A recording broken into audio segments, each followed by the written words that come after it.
So when the Báb finally allowed Mullah Hussein to share the news of his discovery, Mullah Hussein, this young student, immediately set out, blazing a trail around Iran, from north to south, east to west, sharing the message of the Báb with whoever was willing to listen. And that message spread like wildfire, thousands upon thousands of people, ranging from the most revered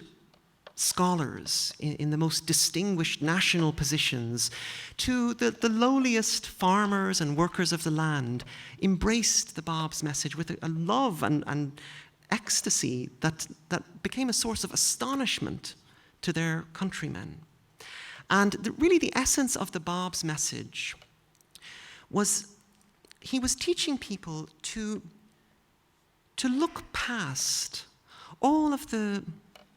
things that separate us, to look past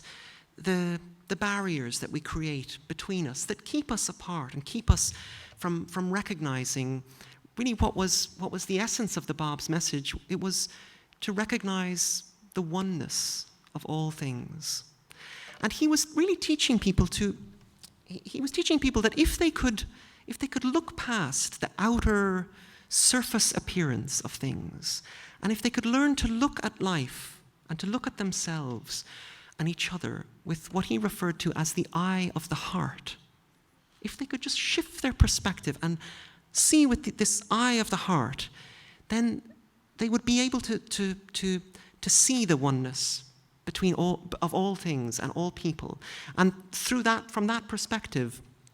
they would be enabled to perceive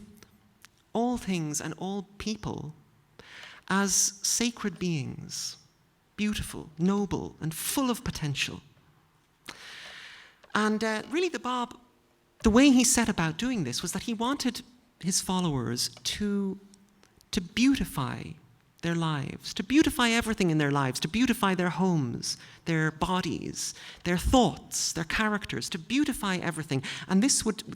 act of the beautification of their lives and of the world would in fact spiritualize the whole world. But the Báb had a very specific purpose in teaching people these things. You see, right from the beginning, the Báb told his followers that his entire mission was simply the preparatory stage for an even greater event, and that he himself was merely the forerunner of an even greater figure who was soon to appear, the great promised one, not only of the Islamic faith, but